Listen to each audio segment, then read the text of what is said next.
Amigos, ¿cómo están? Bienvenidos a Radio Uruguay, bienvenidos a Emisora del Sur. ¿Cómo andan? ¿Cómo andan? Espero que anden bien. 1901, estaba juntando aquí mis papeles con Javier Lasval. Arrancamos en Control de Misión. ¿Cómo le va Javier Lasval? Anda bien abrigado, ya lo veo. Fundamental para un hombre ser feliz, estar en este momento abrigado porque hace un frío impresionante. Y si es mujer feliz también tiene que estar abrigada, como Carolina de Cuadro, que es la productora de este programa y que no vino muy abrigada, pero ella tiene muchas calorías. Amigos, arranca la máquina de pensar. Estamos, hoy, esta semana vamos a estar conversando. Hoy, en concreto, al final del día, vamos a llamar a Mar del Plata para hablar con Ricardo Ruiz en torno a una antología de ciencia ficción uruguaya que de alguna forma es la que nos va a representar en este programa, por lo menos, esperemos. Y ahora vamos a conversar con Mariano González. Para eso vamos a esperar un poquito y vamos a hablar con Mariano de las memorias de Ramón Quiebrayugos. Ramón Quiebrayugos es el alter ego de este hombre llamado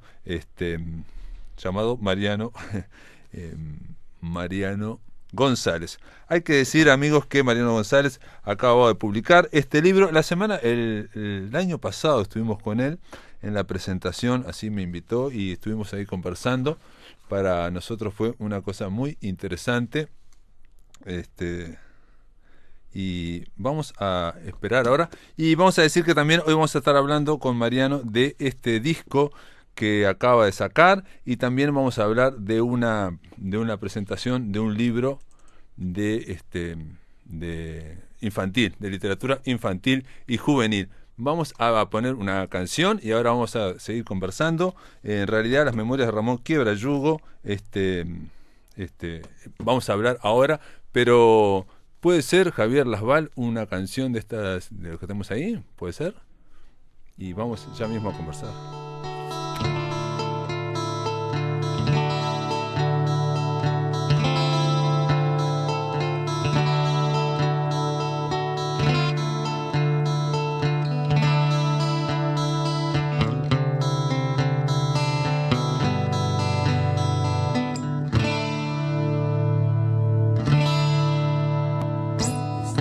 De mudarse a una isla, de irse finalmente a algún campito, buscar una tapera de permuta y comprarse boletos solo de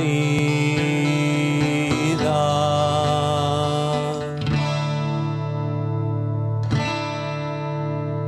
Mandarle un correo a un Yanomami, decirle que somos toda tarea, cazar, pescar, juntar unas bananas o el fruto que sea que allá se coma.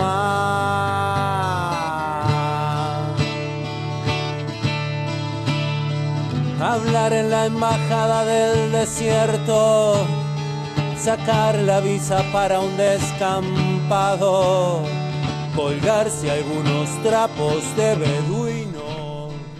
Bueno, esta canción se llama La soportable levedad del ser. Amigos, estamos en la máquina de pensar y del otro lado de la línea, por más que estamos escuchándolo, la canción por debajo está cantando Mariano González, por arriba está hablando Mariano González. ¿Cómo andás? ¿Andás bien?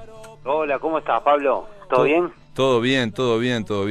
Este disco, ¿cómo se llama? ¿Se llama? Desaforismos. Sí, es un nombre rarísimo. Desaforismos, que son aforismos, ¿cómo? Desaforados, por llamarlos de alguna forma. Son como los antiaforismos, porque bueno, alguna vez me hicieron la crítica de que los aforismos tienen que ser sentencias afilosóficas y eso. Entonces dije, bueno, le voy a buscar otro nombre a lo que hago y le puse desaforismos. También le llamo improverbios. Improverbios. Sí, son como frases breves que ya estaban en Estados de la Maceta, que publiqué en el 2013. Y bueno, las canciones fueron construidas a partir de esas frases breves y bueno, fueron saliendo canciones hasta que en un momento tuve un conjunto de canciones y me pareció que le daba como una unidad, un concepto al disco y bueno, son canciones que tienen muchos años, pero recién este año pude concretar el proyecto de grabar el disco, y ahora sale en físico la semana que viene con un librito y el disco y todo.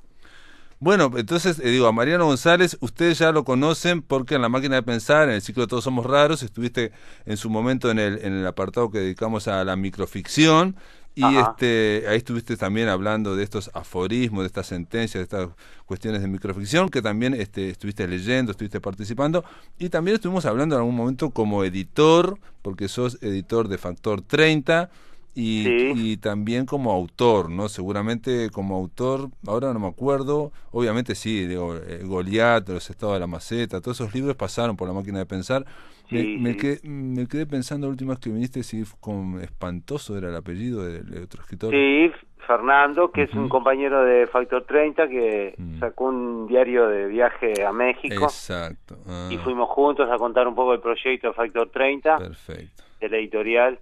Y hace poco acabamos de publicar un libro sobre la poesía del movimiento Sin Tierra de Estefanía Pagano Artigas, que se llama Poesía Sin Tierra, y un poemario de Naón Aidó que se llama La Llanura Invisible, que son los dos últimos libros que sacamos con Factor 30. Además estoy en mi proyecto editorial personal, que es Astromulo, con el que estoy preparando el libro de un autor que vos conocés muy bien, porque, bueno, lo conocí gracias a vos, Marco Robledo, que sacamos el libro Dunumurku, que es un libro de microrelatos, que vos podés explicar mucho mejor que yo qué son, y además porque lo conocés a Marcos y sabés de la calidad de sus textos, así que te imaginarás que es un libro súper divertido y está quedando muy bien. No, con Marcos Robledo hablaremos en su momento, porque es cierto, es un compañero aquí de la radio, dedicado a la página web, la parte de periodismo de la página web, pero también hay que decir que Marcos participó en aquel Todos Somos Raros dedicado a la microficción, y porque él llevaba desde hace muchos años escribiendo microficción, Marcos Robledos. Pero en el caso, a mí me interesaba, Mariano González, hablar porque es un poco difícil a veces pensar, o viste como pasa con la música también, en un escritor, Mariano González, que a la vez tiene un proyecto personal de editorial que es Astromulo, pero que a la vez tiene otro proyecto que es Factor 30, pero a la vez está vinculado a una cosa que se llama Colectivo Sancocho, que es un grupo de editoriales independientes, y con unos movimientos importantes, pero lo que representa a las ferias a los sellos independientes en Uruguay, y a la vez, bueno, como este disco que estábamos conversando de desaforismos al comienzo del programa, ¿no? Entonces, ¿cómo se da eso? Todo eso vinculado también a vamos a hablar en el segundo bloque, para no enloquecer a todo el mundo, de la literatura infantil y juvenil. Vamos a hacer una parte. Entonces, ¿cómo se explica todo esto?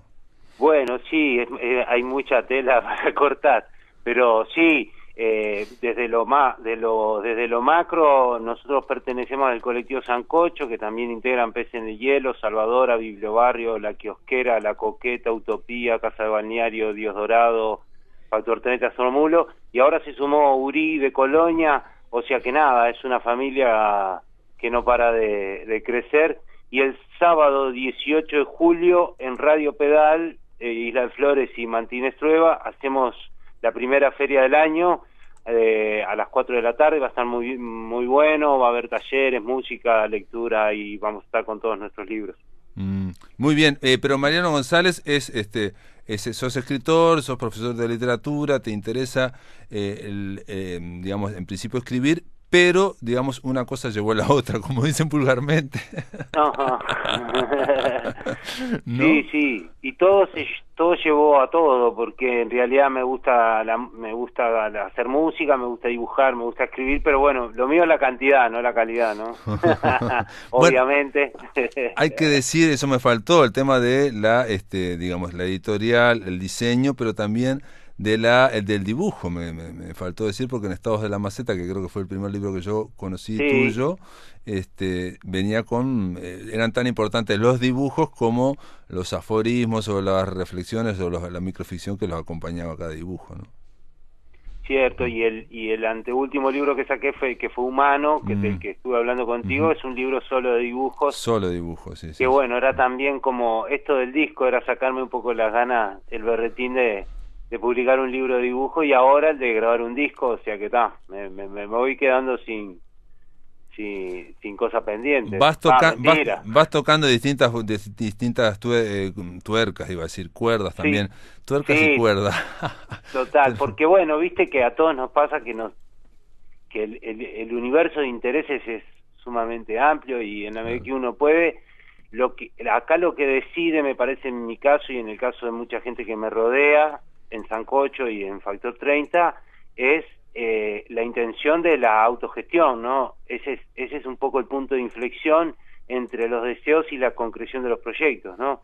Cuando vos agarrás la mecánica, aceitás la máquina, no de pensar, sino de crear, en este caso, las cosas empiezan a resolver de una manera más fácil, porque lo haces con otros. Perdón. Entonces, digamos, esa es tu explicación de por qué, digamos, ha habido, en tu caso, esta como explosión de cosas de creación que estás haciendo, digamos. O sea, como que hubo una especie de consolidación o digamos, de aluvión que después, cuando se aparece la máquina, o digamos cuando se logra saber cómo aparece todo esto casi al mismo tiempo, o por lo menos en un periodo de tiempo bastante corto, ¿no? De un par de años, ¿no?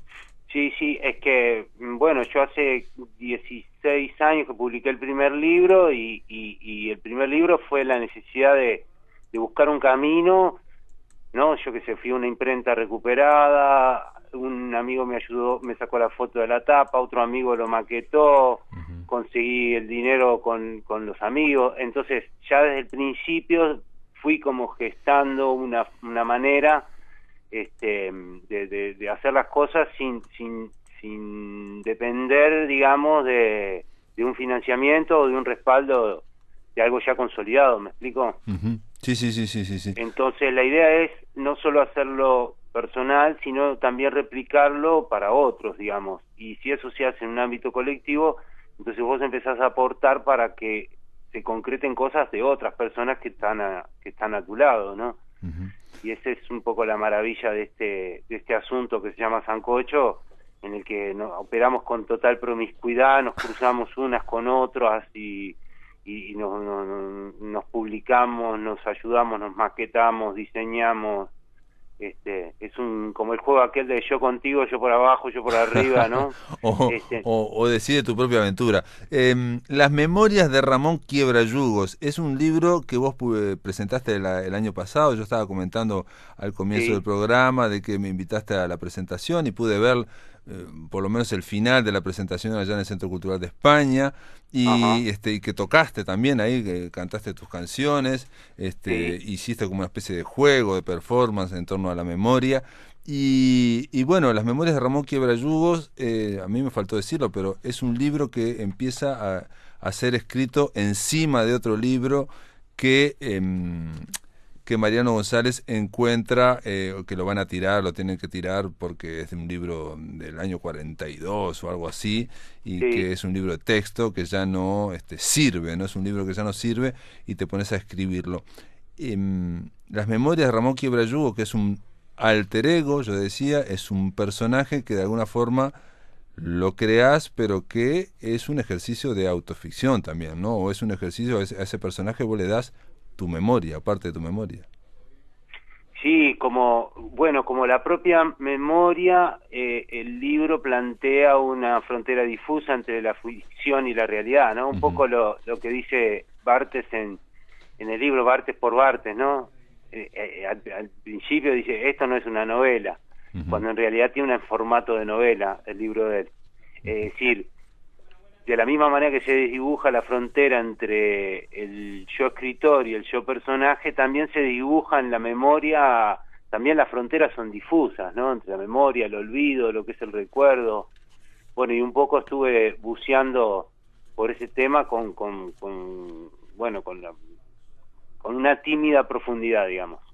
Bueno, pero digamos, vos reconocés, te pregunto, ¿te parece que es lo que dije yo, de que de alguna forma estás dándole a este personaje memoria tuya? O sea, este personaje, por ejemplo, en un momento de este libro, que puede ser novela o palimpsesto, o puede ser muchas cosas, se dice sobre el final: a la memoria no le importa el valor de los acontecimientos. Los acontecimientos que se vuelven recuerdos cambian automáticamente de nivel axiológico y empiezan a significar de un nuevo modo. Se jerarquizan con distintos parámetros a los de la vida práctica. Y ahí empieza: son hitos resignificados que trastocan totalmente lo que fueron. Una catástrofe mundial puede ser menos significativa que un beso o la mordedura de un perro. La memoria es una zanja que uno puede saltar o caerse en el intento. Y ahí esto es un momentito de una reflexión entre dos recuerdos, porque este libro va saltando de recuerdo en recuerdo, o en asociación, diría yo, de asociación en asociación. No necesariamente son todos recuerdos, ¿o sí? Ajá. Sí, yo lo que necesitaba, empezó como un libro de autobiográfico, pero en realidad prontamente se fue transformando en una reflexión sobre la memoria. Entonces los recuerdos personales pasaron a un segundo plano, como funcionan como un accesorio de la reflexión más pseudo filosófica, por decirlo de alguna manera, ¿no? Entonces, filosófica. Bueno, querés ponerte el hábito de filósofo, pero bueno, aquí hay una reflexión muy importante. Pero por ejemplo, vos decís que son como adornos o como engarces entre una reflexión y otra. Por ejemplo, el protagonista cuenta que su abuela contaba que cuando era niña, no sé si en 33 o sí, no, en 33 era, en Cerro Chato vio a uno, bueno, había guerra civil, o había movimientos de militares, o movimientos guerrilleros, movimientos de montoneros, y obviamente blancos contra colorados. Y ahí aparece una cosa que me llamó mucho la atención. Por ejemplo, en mi memoria aparece un jinete vestido de blanco en un caballo blanco, y tu abuela cuenta que ella era niña y se acercó, le dijo: quédense tranquilos, no pasa nada, no sé qué, y el jinete se va y ¡blan!, lo bajan de un balazo. Y termina ahí el recuerdo de que recordaba la abuela, que a la vez lo recuerda una abuela que ya es vieja, anciana, claro. De la anciana, de un recuerdo cuando era niña, y el protagonista lo recuerda cuando ya es adulto, de un recuerdo que le decía a la abuela cuando él era niño. Entonces el recuerdo de un recuerdo de un recuerdo. Entonces hay un alambique ahí, ¿no? Donde hay un líquido que está pasando y el líquido que sale no es igual al que entró en ese alambique, ¿no? Y además eso esponjoso del tiempo, ¿no? Y esas espirales así como de especie de quiasmos, ¿no? Porque la niña que vive el episodio, ¿no? Que es recordado por ella misma cuando es anciana, que ya no es la misma persona, se la cuenta a un niño, ¿no? Uh-huh. Y que lo impresiona, igual impresiona a ese niño, igual que lo que vio la primera vez impresionó a esa niña. Claro. Sí, hay como muchas tangentes ahí, ¿no? Porque también la percepción del niño y la percepción del adulto del recuerdo, y además los recuerdos que a veces son como vicarios, ¿no? Incluso son de otros y se nos van pegando como si fueran propios. No sé, yo no lo puse en ese libro, pero siempre me acuerdo de mi hermano contaba que cuando era niño fue a la iglesia matriz y vio un pedazo de carne en un banco de la iglesia, por una festividad sería. Uh-huh. Tal. Y a mí me impresionó tanto que yo me lo quedé como un recuerdo propio, es decir, me lo apropié como recuerdo. Claro. Eso también es interesante, ¿no? Sí, o también a veces nos olvidamos que tenemos recuerdos de recuerdos, o sea, algo que vio alguien cuando era muy chiquito y después se acuerda que se acordaba, pero el verdadero recuerdo ya no lo recuerda, recuerda, claro, que se acordaba, ¿no? Tremendo, y ahí, tremendo. Y ahí lo seguís poniendo. Ahí me gusta. Sí. Perdón. No, decime.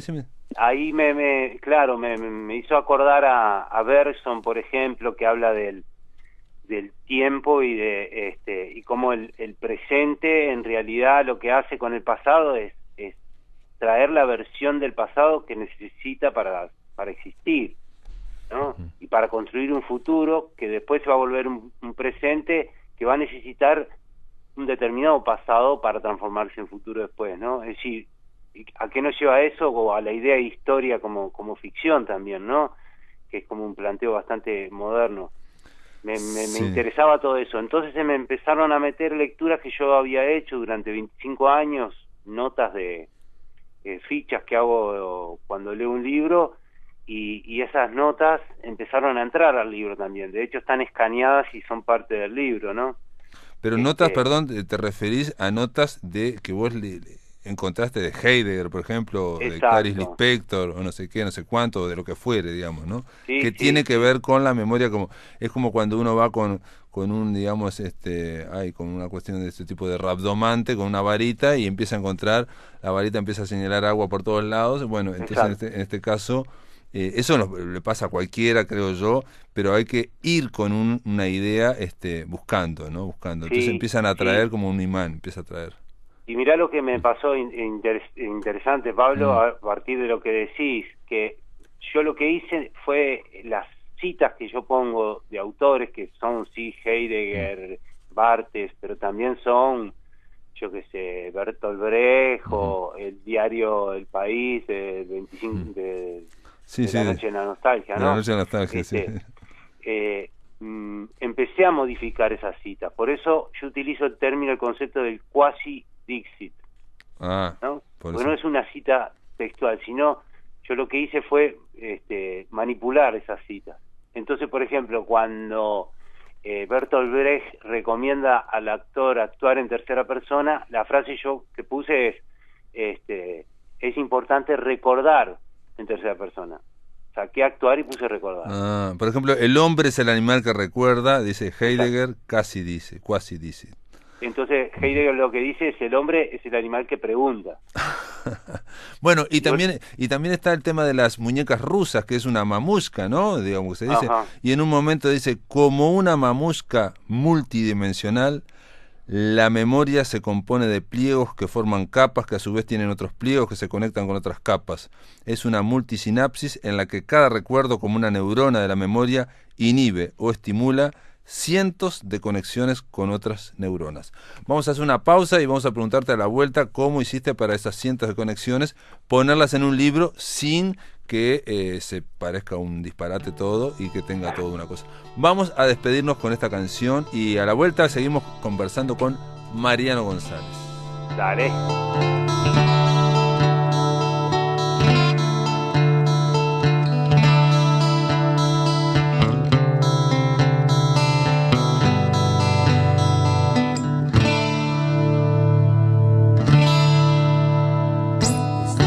De mudarse a una isla, de irse finalmente a algún campito, buscar una tapera de permuta.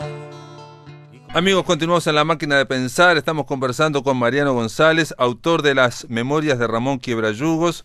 Mariano González acaba también de publicar o de editar, o no sé cómo se diría, un disco que se llama, hay pseudoaforismo me sale, pero no, se llama Desaforismos.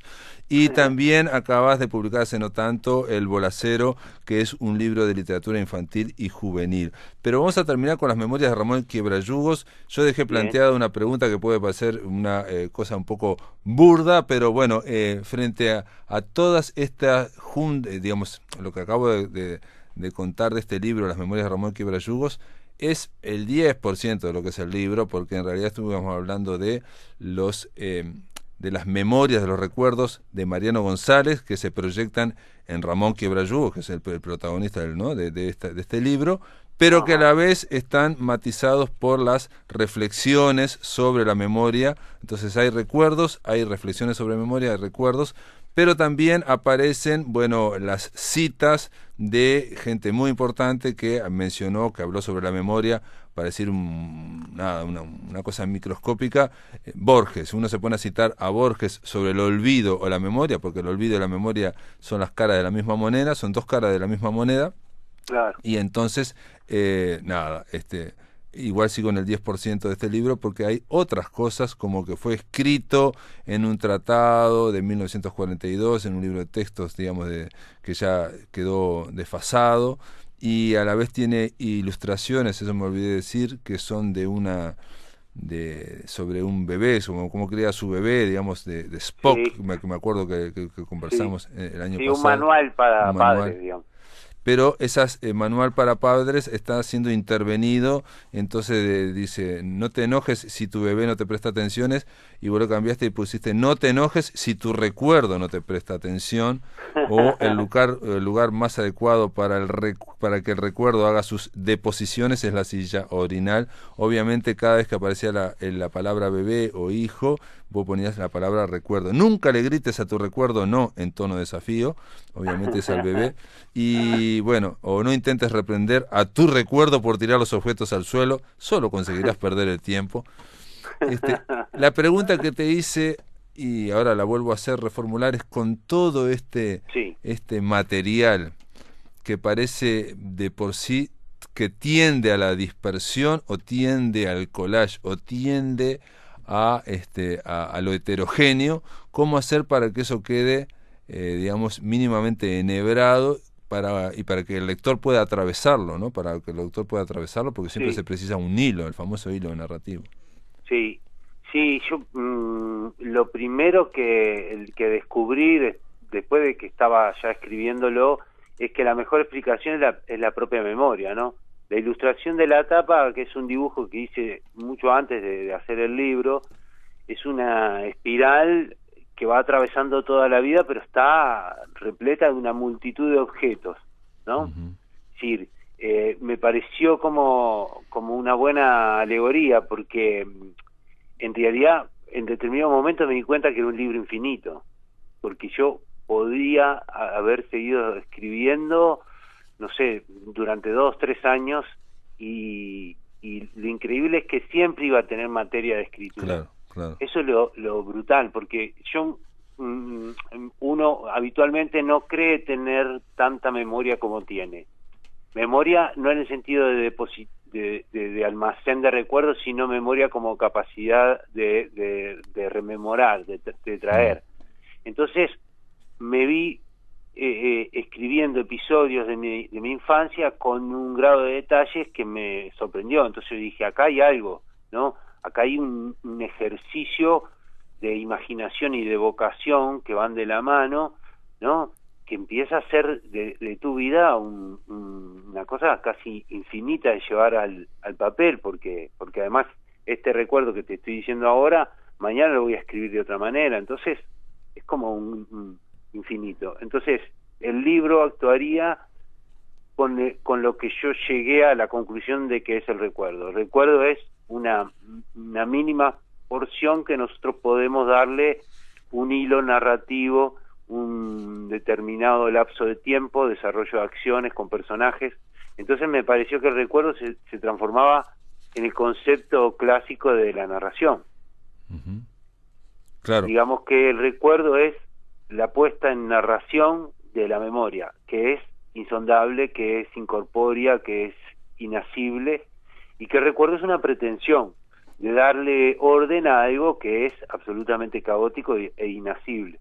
Pero lo mismo pasó con el libro. Pero también al poner, digamos, recuerdo en acción, digamos, y como narración, a mí, te digo, porque como me surge otra visión de esto que acabas de decir, que es la idea de que también los libros se escriben con libros, o que parece que los libros también pueden ir generando más libros, lo cual es medio peligroso también para mí, ¿no? Pero bueno, pero es algo que está en potencia, porque acá no solamente hay recuerdos, sino que también está lo que vos vas leyendo en torno a los recuerdos, en torno a la memoria, y eso como que va agregando sedimento, aluvión, van cayendo más cosas adentro de este libro. Sí, Pablo, es un temón, me di cuenta, me dio miedo en un momento, porque uno dice los grandes temas, ¿no?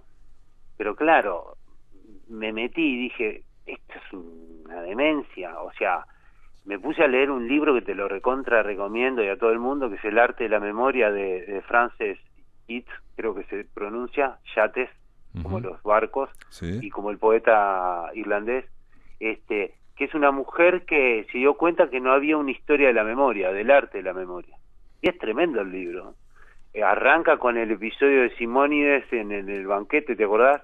Que Simónides es como el primer poeta que cobró por actuar, ¿no? Pero además el padre de la memoria, se lo tiene en Occidente como el padre de la memoria, porque el tipo era un aedo, entonces lo invitan a cantar a un banquete y el anfitrión le dice, bueno, cantame algo, cantate un tema. Y entonces Simónides hace todo un panegírico en la mitad de su canto en honor a los gemelos, ¿no? ¿Cómo eran? Ajax y Pollux. Sí, Pollux, sí. Y la otra mitad de un panegírico al anfitrión. Entonces el anfitrión le dice, bueno, pero la mitad de la canción era para mí, así que te voy a pagar la mitad de lo que te iba a pagar. Y Simónides se recontra enoja, y en eso lo vienen a llamar y le dicen que hay 2 jóvenes que lo están esperando en la puerta del banquete. Simónides sale, y cuando sale la casa se derrumba y todos los que estaban ahí mueren. Y los jóvenes que lo habían llamado no aparecen. No aparecen, eran Castor y Pollux, ahora me acordé. Exacto. Castor y ¿no? Pollux. Castor y Pollux. Ajax, que es el que se volvió loco por las armas. Entonces, sí, no sé. El loco, Simónides, logra de memoria, acordándose de quién estaba en cada lugar, y así los deudos pueden recuperar los restos de su... Tremendo.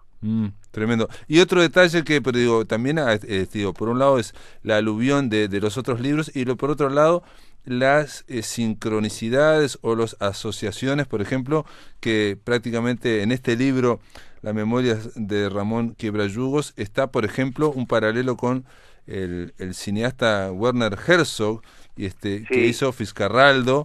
Entonces él aparece al comienzo y aparece al final del libro también, ¿no? Aparece como un paralelo, y termina incluso el libro con una frase así que habla de la conquista de lo inútil, que La conquista de lo inútil es el libro de filmación de Fiscarraldo, precisamente por Werner Herzog. Ese libro lo leí y es un libro muy poético, no hay un diario propiamente dicho de filmación en ese libro. Es tremendo. Él dice en un reportaje que le hacen también en otro libro, dice que si le preguntaran por qué querría ser recordado, él contesta que por la conquista de lo inútil, por el libro, no por su película. Que para él esa es su gran obra. Y ese libro a mí me dio, y a nosotros, a las editoriales pequeñas, nos dio un concepto. Ese libro nos regaló un concepto que lo aplicamos y lo vamos llenando de significado también, que es la conquista de lo inútil, que es tan difícil como querer, en principio, querer atravesar con un barco una montaña, ¿no? Pero es esa inutilidad, ¿no? Disparatada y que implica un esfuerzo tremendo, lo que la vuelve maravillosa y te puede dar el sentido de tu vida, ¿no? Si cuando Herzog se reúne con los productores y les cuenta la idea de la película Fiscarraldo, que él quiere pasar un barco por a través de una montaña, los productores enseguida le dicen, no te preocupes, agarramos un barquito de plástico, lo metemos en una pecera y hacemos ahí unos efectos especiales, y el tipo le dice, olvídate, yo lo que quiero es pasar un barco de 320 toneladas a través de una montaña por los recursos que había a fin del siglo XIX. O sea, olvídate. Y los tipos se van corriendo, ¿no? Sí, pero al final lo logra y bueno, se pelea mucho con Klaus Kinski Claro. Y yo digo que es parte, digamos, atención, mencioné eso como puede ser una otra de las partes de este libro para sostenerlo. Las memorias de Ramón Quiebrayugos está editado por Factor 30 y nos quedan solamente 1 minuto y medio para hablar del Bolacero de Mariano González, que es otro libro de bolazos básicamente, pero es para los niños. Está dibujado por Luisa Sabatini. En este caso no dibujaste vos, Mariano. No. Hablame mínimamente de este libro. Sí, bueno, Luisa Sabatini es una ilustradora tremenda, les recomiendo que la busquen. Ella tiene un taller que se llama El Garabato, que da taller para niños y adultos, es muy cra. También ilustró el Caracúlico, que es otro libro infantil que sacamos con Factor 30, y en este caso ilustró esta historia del bolacero, que nada, es eso, es un viejo que anda en un camión destartalado por la ciudad repartiendo bolazos. Ajá. Y se encuentra con unos niños y les empieza a explicar el método de cómo construir los bolazos. y bueno, un poco jugando con el nonsense y con la reunión casual, ¿no? De cosas, eso que ya lo hacían los dadaístas y lo ha hecho un montón de gente, pero bueno, nosotros aplicamos el concepto de Gianni Rodari del binomio fantástico, es decir, juntar dos cosas que en la realidad suelen estar separadas. Muy bien, que se reúnan en el libro. Hay que decir, por último, que si van al blog de La Máquina de Pensar, el disco de Desaforismos es de descarga gratuita de Mariano González, Sí. así que lo van a poder oír ahí, lo puedan descargar. Y nada, queda presentado. Iba a escuchar otro tema de Desaforismo, pero no nos da tiempo. Quedó presentado el disco de Desaforismos, el libro de literatura infantil Brevemente del Bolacero y las memorias de Ramón Quiebrayugos de Mariano González, que podemos llamarlo Ramón a partir de ahora. Gracias por estar en La Máquina de Pensar, Mariano. Gracias a vos, Pablo, y te recuerdo que el 18 de julio los esperamos en la Feria de Sancocho en Radio Pedal a las 4 de la tarde. Vamos arriba. Muy bien, amigos, del otro lado de la línea, ya en Mar del Plata, Ricardo Ruiz, ¿cómo andás? ¿Cómo andás, Pablo? Todo bien por acá, con un poco de frío, pero bien. Mucho frío hacia acá. Mucho frío. Se ve que en Mar del Plata nos mandaron todo el frío que tenían y llegó acá a Montevideo realmente. Como siempre, sí, eso no va a cambiar. Exacto, sí. Si ustedes están un paso adelante en Mar del Plata, por lo menos en clima. ¿De qué vas a hablar hoy en Un Millón de Umbrales? Bueno, vamos a hablar de una antología de ciencia ficción uruguaya, siguiendo un poco la línea. Este tema ya lo tenían en carpeta, digamos, y la semana pasada ya presentaron una antología, ustedes ahí. Ramiro Sanchís habló de una antología de ciencia ficción que está disponible, la descarga de forma gratuita en internet, y esta tiene características similares. Es una antología, se llama Solar Flare, título en inglés, el título en castellano se traduciría como Erupción Solar o Flama Solar, y es una antología de este año, 2020, de Editorial Solaris, que es una editorial uruguaya que tiene bastante presencia en las redes sociales y en los portales de descargas gratuitas. El editor es Víctor Gripoli y tiene una particularidad, son 9 relatos con una característica especial. Surge de un experimento basado en las artes, tal cual lo definen ellos. Esto significa que cada escritor debía inspirarse en una lámina, ¿sí?, para el relato, en la obra de algún gran artista. En maravillosas ilustraciones, dice en la tapa, en maravillosas, ¿no? Y basados cuentos en maravillosas ilustraciones. La característica de estos ilustradores es que vean de la época previa al coloreo digital, ¿sí? Esas láminas que se hacían con aerógrafo, pintadas a mano, y que han ilustrado todas ellas grandes obras de la ciencia ficción. Esto es algo muy interesante porque, bueno, ellos le iban, el editor le iba presentando a su grupo de escritores una lámina y cada uno elegía cuándo participar, aunque solamente podía hacer un relato solo, basado, no podía hacer más de un relato en distintas ilustraciones. Y así se fue formando con las semanas esta antología hasta tener los relatos completos. Lo interesante es que no solamente nos permite descubrir a estos jóvenes escritores, que son de Uruguay, de Ecuador, de Colombia, de México, sino también recordar un poco la importancia de la obra de estos grandes ilustradores y conocerlos, porque también se incluye la biografía de ellos. A mí me pasó algo curioso, a medida que lo iba leyendo, a veces en mitad del cuento me volví a ver la lámina, ¿no? Como claro. A ver si qué también representaba el relato a la lámina original, o hasta qué punto la lámina hubiese sido la ilustración que un artista le hubiese hecho a ese relato, con lo cual es algo muy interesante, sumado a eso que los relatos están muy pero muy bien, y sumado también que no es un libro largo y que está de descarga gratuita. Creo que es una recomendación que cualquiera que le guste esta columna o le guste leer cuentos no se lo puede perder. Perfecto, hay que decir que si van al blog de La Máquina de Pensar, digamos acá en Un Millón de Umbrales, va a estar, donde obviamente Ricardo Ruiz recomienda a Solar Flare, está ya linkeado para poder bajar o leer una antología uruguaya de ciencia ficción de descarga gratuita, reitero. Y bueno, la gran, honestamente, cuando me dijiste que iba a ser ciencia ficción uruguaya, yo conocía básicamente buenos emprendimientos de Víctor Rayo y de Ramiro Sanchís. Por otro lado, conozco también el Ruido Blanco, que es un libro que se hace una vez por año, ya van no me acuerdo si van en el 7º o en el 8º libro, y también que reúne cuentos siempre con una voluntad de reunión, no necesariamente de antologización, de ser los mejores de Uruguay, sino del subgénero o del género de ciencia ficción y fantasía.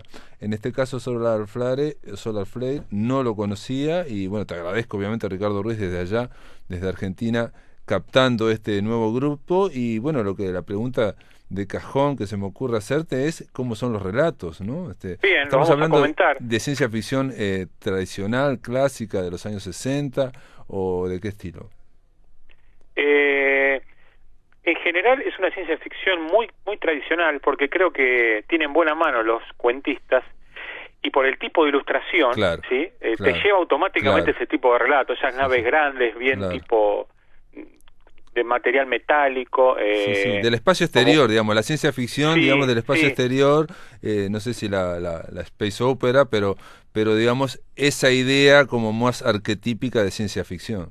Sí, son ilustraciones, aunque los ilustradores en muchos otros todavía están vivos, que recrean esa estética de Edgar Rice Burroughs, ¿sí? de tipo de planetas exóticos, o naves espaciales muy grandes, y da para una serie de relatos muy interesantes. Te voy a comentar alguno. Aclaro también que llegué a este libro directamente como lector, ¿sí? El portal donde esto está hospedado se llama Lectu, con K, Lectu. Ahí pueden buscar directamente Solar Flare o Editorial Solaris y lo pueden descargar gratuitamente, aunque tengo entendido que también en Amazon se puede comprar el libro al que le interese tenerlo en papel, más que nada por las ilustraciones. Y también pueden descargar varias otras antologías que tiene esta Editorial Solaris, y por lo visto y cómo está terminada esta antología, realmente es muy interesante. Y como vos decís, sí, es tipo un muestrario de lo que están haciendo los autores ahora, más que una antología con algún otro fin, ¿no? En este caso es un muestrario hecho adrede para acompañar las ilustraciones y recordar a estos grandes ilustradores. Claro, por ejemplo, sí, perdón, sí. Y digo, es fundamental lo que decís de las ilustraciones. También estoy pensando porque también hay un cierto aire de cómic también, de historieta, pero de aquellos años también. Hay un cierto aire de cómic, las ilustraciones tenían eso, los detalles son realmente espectaculares. Por ejemplo, el primer relato se titula Cobayos, de Salvador Cristerna, un escritor mexicano. Una ilustración de Christopher Moore, un dibujante que todavía está vivo y que trabajó muchísimo y diseñó portadas de Rod Stewart, de Allman Brothers. Bueno, todos han trabajado muchos de estos ilustradores. Y en la imagen nosotros vemos a un piloto dentro de una nave espacial. Y sí, voy a contar que están muy bien los relatos, no los voy a spoilear, porque son relatos muy cortos, de 6-7 páginas como mucho. Lo cual también lo recomiendo, es interesante para el que no lee mucho y quiere leer algo de ciencia ficción, porque en poco tiempo va a leer varios relatos. Y esta historia, Cobayo, es la cacería a un piloto dentro de una nave, ¿sí? Quedará a nosotros averiguar por qué la cacería, quién es el piloto y dónde está, ¿sí? Obvio. Después tenemos... Sí, no, te lo hago después, sí. No, teníamos un relato muy interesante, el segundo, está escrito en ruso, creo que es Koyo 3, la traducción del título. Es la odisea de un cosmonauta ruso varado en Titán, una de las lunas de Saturno. Lo interesante es que la ilustración es de dos rusos, Andrei Sokolov y Alexei Leonov. Leonov, por eso el relato está muy bien que hable de un cosmonauta ruso, porque Leonov fue un cosmonauta ruso, aparte de un consumado artista gráfico. Mirá vos. Fue las dos cosas, y estuvo en el primer grupo de cosmonautas en 1960, y en el año, creo que en el 65, participó de la primera misión conjunta entre Estados Unidos y Rusia. Y hay una anécdota muy interesante. Arthur Clarke lo invitó un día a ver la premier de la película 2010, ¿sí? Odisea 2, no 2001, 2010. Sí. Y Leonov le dijo que la primera escena de la película, donde se ve alineada la Tierra con la Luna, era igual una pintura de él. Entonces, en el momento le hace un boceto y se lo da firmado, y Arthur Clarke lo tuvo mucho tiempo en su estudio. Así que, y Leonov también escribió un libro sobre la carrera espacial justo con un astronauta americano, y que el libro tiene introducción de Neil Armstrong y de Tom Hanks, ¿no? Porque fue productor de una serie televisiva sobre la conquista espacial. Sí, Así que tenemos permanentemente este juego entre lo que vemos, los artistas y lo que nos cuentan estos jóvenes escritores. Uh-huh. No, lo que te quería decir es, digo, leyendo más Solar Flare, esta antología de relatos de ciencia ficción, es que, bueno, ellos lo plantean también como que han participado talentosos escritores de toda Hispanoamérica.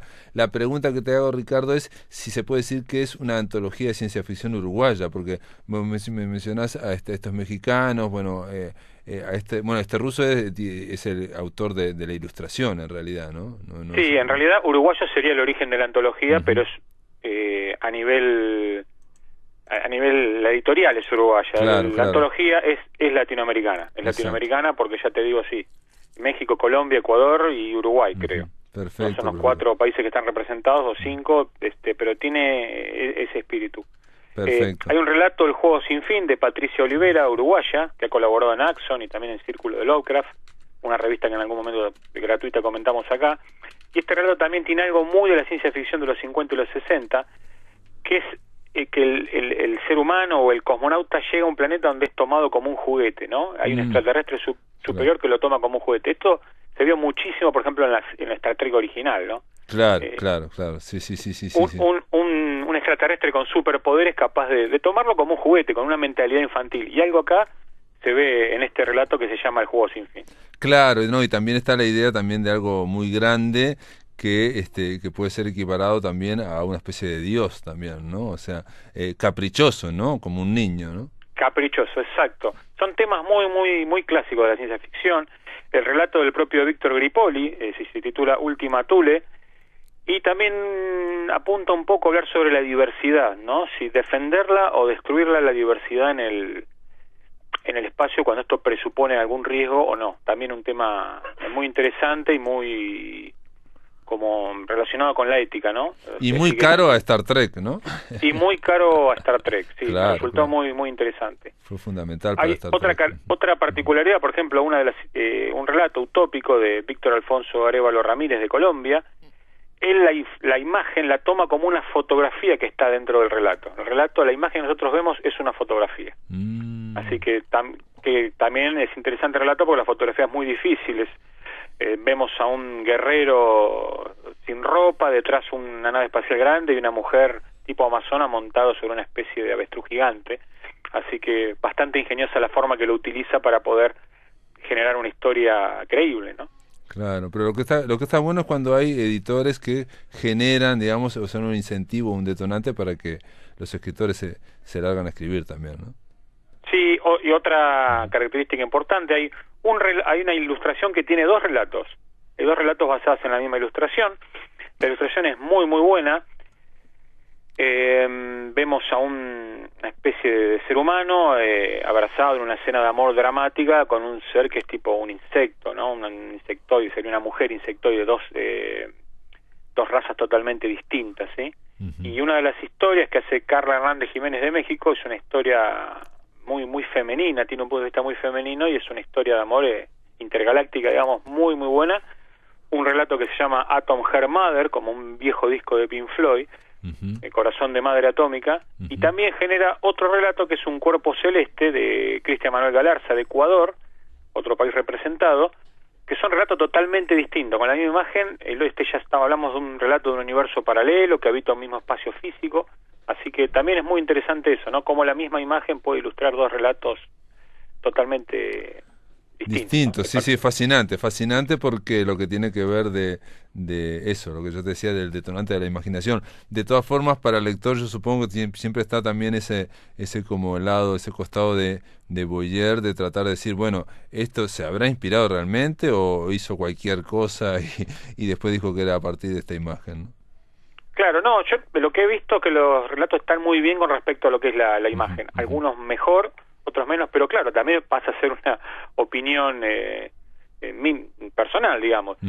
También tenemos que otras personas por ahí leerán los relatos y no le darán tanta importancia a las imágenes, pero bueno, creo que es un toque distinto a una antología y es interesante. Es un toque distinto, perdón, sí. y otro detalle, porque por lo que vos te estás contando, yo no la leí, pero define a la antología el carácter de las imágenes, ¿no? Una cosa es que sea un detonante de cada relato y otra cosa es el tono que me estás hablando de una ciencia ficción más clásica.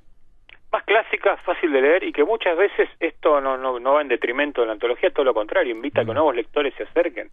El género no puede estancarse ni quedarse en cosas complicadas, y siempre una particularidad de esta columna, Pablo, es mostrar de todo. Mostrar la diversidad, de lo más, sí, no, y la otra... diversidad, sí, y nos podemos entretener con, no sé, con el color que cayó del cielo, o cuando hablamos de Little Show, que era una película más compleja con otro estilo. Esto es lo mismo, ¿no? Es una ciencia ficción, tiene una premisa, en pocas páginas hay que contar una historia, y logran muy bien estos escritores en pocos párrafos ya ambientar un mundo y ambientar una situación, ¿sí?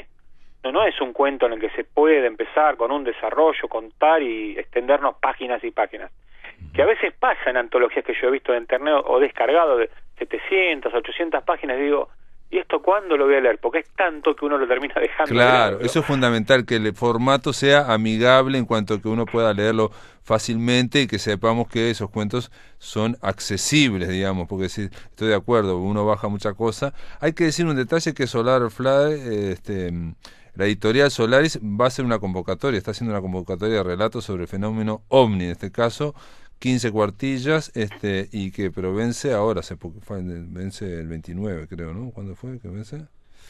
Creo que es para fin de julio, me parece. Para fin de julio, sí. Sí, y otra cosa que no quiero que termine la columna sin comentarlo, está en la misma página de Lectu de esta editorial. Ellos han sacado una serie de antologías, líneas de cambio, pero tienen una revista muy interesante que van sacando periódicamente.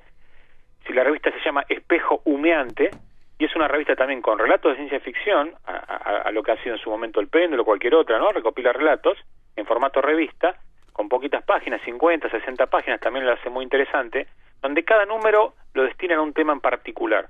Por ejemplo, el primer número, yo todavía no las leí, pero veo cómo está diseñada, cómo está diagramada, y leyendo esta antología no creo que defrauden, ¿no? El primer número, por ejemplo, habla de ucronías, otro número está dedicado al fin del mundo, otro número está dedicado al ecoterror, otro a las ciudades, otro al tiempo, y bueno, veo que han colaborado gente como Sergio Gaud-Belarman o Alberto Chimal, así que interesante también, una revista gratuita, ¿no?